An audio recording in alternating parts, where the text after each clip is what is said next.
ഭരണം ഞങ്ങൾ പഠിപ്പിക്കും.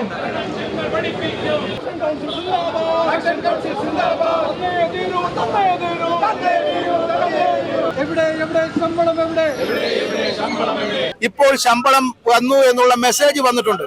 പക്ഷെ ഞങ്ങൾ വിശ്വസിക്കുന്നില്ല.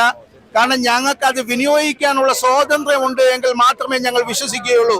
കാരണം ഇവർ എന്തെല്ലാം ഉഡായിപ്പ് കാണിക്കുന്ന ഒരു സർക്കാരാണ് എന്ന് ഞങ്ങൾക്ക് മനസ്സിലായിട്ടുണ്ട്. എന്റെ വേതനത്തിൽ കൈവയ്ക്കാനുള്ള അവകാശം ഈ സർക്കാരിന് ഞങ്ങൾ നൽകിയിട്ടില്ല.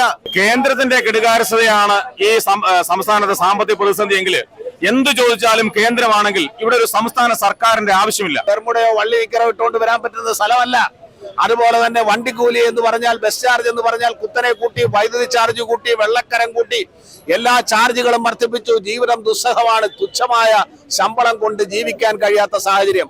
ആ ശമ്പളം പോലും കൊടുക്കാൻ സർക്കാർ തയ്യാറാകുന്നില്ല. കേരളത്തിൽ ഇതുവരെ 14 സർക്കാരുകൾ കേരളം ഭരിച്ചിട്ടുണ്ട്. ആ 14 സർക്കാരുകളുടെ കാലത്ത് ഒരിക്കൽ പോലും ഇതിനു മുമ്പ് ശമ്പളം മുടങ്ങിയിട്ടില്ല. ഇന്ന് ശമ്പളം മുടങ്ങി 4 ദിവസമായപ്പോൾ ഏതാനും ജീവനക്കാരുടെ അക്കൗണ്ടിൽ ഇപ്പോൾ ശമ്പളം വന്നു എന്നുള്ള മെസ്സേജ് വന്നിട്ടുണ്ട്. പക്ഷെ ഞങ്ങൾ വിശ്വസിക്കുന്നില്ല. കാരണം ഞങ്ങൾക്ക് അത് വിനിയോഗിക്കാനുള്ള സ്വാതന്ത്ര്യമുണ്ട് എങ്കിൽ മാത്രമേ ഞങ്ങൾ വിശ്വസിക്കുകയുള്ളൂ. കാരണം ഇവർ എന്തെല്ലാം ഉഡായിപ്പ് കാണിക്കുന്ന ഒരു സർക്കാരാണ് എന്ന് ഞങ്ങൾക്ക് മനസ്സിലായിട്ടുണ്ട്. സാങ്കേതികത എന്ന് ആദ്യം പറഞ്ഞു. ഇപ്പോൾ സാങ്കേതികത ഒന്നും ഇല്ലല്ലോ. ഇന്ന് പത്രസമ്മേളനം വിളിച്ചു പറഞ്ഞു ഇന്ന് മുതൽ ശമ്പളം കൊടുത്തു തുടങ്ങുന്നു. അപ്പൊ ശമ്പളം കൊടുക്കണ്ട എന്നുള്ള തീരുമാനം ഇതുവരെ ഉണ്ടായിരുന്നോ? അപ്പൊ 1-ാം തീയതി ശമ്പളം കൊടുക്കേണ്ടത് 4-ാം തീയതി ശമ്പളം കൊടുക്കുന്ന രീതിയിലേക്ക് വരികയും ആ ശമ്പളം കൊടുക്കുന്നതിന് നിയന്ത്രണം ഏർപ്പെടുത്തുകയും ചെയ്യുന്നത് ജീവനക്കാരന് അവന്റെ വേതനത്തിൽ കൈവയ്ക്കുന്നതിന് തുല്യമാണ്. എന്റെ വേതനത്തിൽ കൈവയ്ക്കാനുള്ള അവകാശം ഈ സർക്കാരിന് ഞങ്ങൾ നൽകിയിട്ടില്ല. ജീവനക്കാരന്റെ ശമ്പളം അവന്റെ അടിസ്ഥാനപരമായി പണിയെടുക്കുന്നതിന് അവന് കിട്ടുന്ന പ്രതിഫലമാണ് എങ്കിൽ ആ പ്രതിഫലം കൊടുക്കുന്നതിന് തൊഴിലാളി സർക്കാർ തയ്യാറാകണം. ഇല്ലെങ്കിൽ തൊഴിലാളി സർക്കാർ എന്നുള്ള ലേബൽ ഇടതുപക്ഷ സർക്കാരിന്റെ ലേബലിൽ നിന്നും നെറ്റിയിൽ നിന്നും മാറ്റാൻ വേണ്ടി തയ്യാറാകണമെന്നാണ് ഞങ്ങൾക്ക് പറയാനുള്ളത്.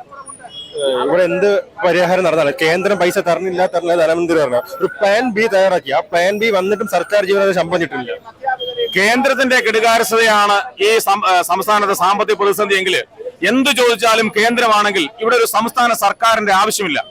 ഇവിടെ 2016 മുതൽ ഈ ഇടതുപക്ഷ ഗവൺമെന്റ് കാലത്ത് കിഫ്ബി വഴി ഉണ്ടായ ധൂർത്ത്, അതുപോലെ പിൻവാതിൽ നിയമനം, ഇതൊക്കെ ഈ സംസ്ഥാനത്തെ സാമ്പത്തിക സ്ഥിതിയെ കാര്യമായി ബാധിച്ചിട്ടുണ്ട് എന്നുള്ളതാണ് വാസ്തവം. ഈ കഴിഞ്ഞ ബജറ്റിൽ ബഹുമാനപ്പെട്ട ധനകാര്യ മന്ത്രി പറഞ്ഞ ഞങ്ങളുടെ കയ്യിൽ ഒരു പ്ലാൻ ബി ഉണ്ട് എന്ന് പറഞ്ഞു. ഈ പ്ലാൻ ബി ഇത്രത്തോളം ആവുമെന്ന് സംസ്ഥാന സർക്കാർ ജീവനക്കാരും അധ്യാപകരും കരുതിയിട്ടില്ല. ഈ സംസ്ഥാന സർക്കാർ ജീവനക്കാരുടെയും അധ്യാപകരുടെയും ശമ്പളത്തിന്റെ പ്രത്യേകതയുണ്ട്. അതിനൊരു ഗ്യാരണ്ടി ഉണ്ട്. ആ ഗ്യാരണ്ടിയുടെ പുറത്താണ് അവൻ ജീവിക്കുന്നത്. അവന്റെ നിത്യവൃത്തിക്കുള്ള കാര്യങ്ങളെല്ലാം ചെയ്യുന്നത് ആ ഗ്യാരണ്ടിയുടെ പുറത്താണ്. അവൻ ബാങ്കിൽ എടുക്കുന്നത് ആ ഗ്യാരണ്ടിയുടെ പുറത്താണ്. ഭവന വായ്പ അടയ്ക്കുന്നത് ആ ഗ്യാരണ്ടിയുടെ പുറത്താണ്. ഇതെല്ലാം തകിടം മറിക്കുന്ന ഒരു ഏർപ്പാടായി ഇത് മാറി എന്നുള്ളതാണ് വാസ്തവം. സർക്കാർ ജീവനക്കാർക്ക് ശമ്പളം തരാൻ സർക്കാരിന് പൈസ ഇല്ല. പക്ഷെ മുഖ്യമന്ത്രി വീട് മോടി പിടിപ്പിക്കാൻ എല്ലാം പറഞ്ഞിട്ടുണ്ട്. അത് മാത്രമല്ല, ഇവിടെ മുഖ്യമന്ത്രിക്കും മന്ത്രിമാർക്കും കൃത്യമായി ശമ്പളം കിട്ടി. അതുപോലെ നവകേരള സദസ്സുമായി ബന്ധപ്പെട്ട് ഇവർ ആർഭാട യാത്ര നടത്തിയതിനുള്ള TA അവർക്ക് മാറി കിട്ടി.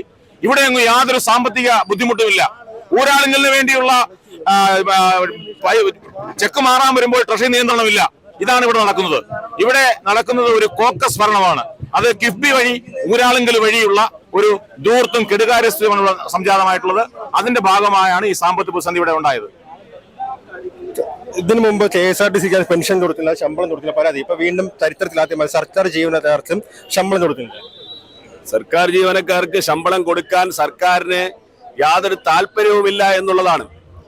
ഏതാണ്ട് 6 ലക്ഷത്തിലധികം വരുന്ന സർക്കാർ ജീവനക്കാരും അധ്യാപകരും, അതുപോലെ തന്നെ 6 ലക്ഷത്തിലധികം വരുന്ന പെൻഷൻകാർ, 12 ലക്ഷത്തിലധികം വരുന്ന ആളുകൾ, അവരുടെ കുടുംബാംഗങ്ങൾ, 50 ലക്ഷത്തോളം വരുന്ന ആളുകളുണ്ട്. ഇത് കൂടാതെ പൊതുസമൂഹം, ഇതുമായി ബന്ധപ്പെട്ട് സർക്കാർ ഓഫീസുകളുടെ പ്രാന്തപ്രദേശത്തൊക്കെ കടകൾ നടത്തുന്നവർ, മറ്റ് സ്ഥാപനങ്ങൾ നടത്തുന്നവർ, ഓട്ടോറിക്ഷ തൊഴിലാളികൾ, ഇതെല്ലാം ഇതുമായി കണക്ട് ചെയ്യപ്പെട്ട കേരളത്തിലെ ഒരു വലിയ വിഭാഗം ആളുകളുടെ ഉപജീവന മാർഗമായി മുമ്പോട്ട് പോകുന്ന സംവിധാനമാണ്.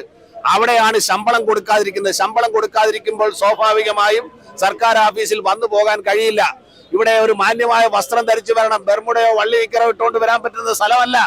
അതുപോലെ തന്നെ വണ്ടിക്കൂലി എന്ന് പറഞ്ഞാൽ, ബസ് ചാർജ് എന്ന് പറഞ്ഞാൽ കുത്തനെ കൂട്ടി, വൈദ്യുതി ചാർജ് കൂട്ടി, വെള്ളക്കരം കൂട്ടി, എല്ലാ ചാർജുകളും വർദ്ധിപ്പിച്ചു. ജീവിതം ദുസ്സഹമാണ്. തുച്ഛമായ ശമ്പളം കൊണ്ട് ജീവിക്കാൻ കഴിയാത്ത സാഹചര്യം. ആ ശമ്പളം പോലും കൊടുക്കാൻ സർക്കാർ തയ്യാറാകുന്നില്ല. ഈ സാഹചര്യം സർക്കാർ ഉണ്ടാക്കിയതാണ്. സർക്കാർ ഉണ്ടാക്കിയ ഈ സാഹചര്യം മറികടക്കാൻ സർക്കാരിന്റെ മുമ്പിൽ മാർഗങ്ങളില്ല. കേന്ദ്ര നിയന്ത്രണം ഏർപ്പെടുത്തി എന്നാണ് പറയുന്നത്. കേന്ദ്രം എന്ത് നിയന്ത്രണമാണ് കൊണ്ടുവന്നത്? ഒരു നിയന്ത്രണവും കൊണ്ടുവന്നിട്ടില്ല. തന്നിഷ്ടപ്രകാരം ചെലവുകളെല്ലാം നടത്തി അവസാനം വണ്ടി ഇടിച്ചു നിൽക്കുകയാണ്. ഈ വണ്ടി എഞ്ചിൻ കംപ്ലൈന്റ് വന്നിരിക്കുന്നു. 2 കൊല്ലം കൂടി ഈ സർക്കാർ എങ്ങനെ ഇങ്ങനെ മുമ്പോട്ട് പോകും?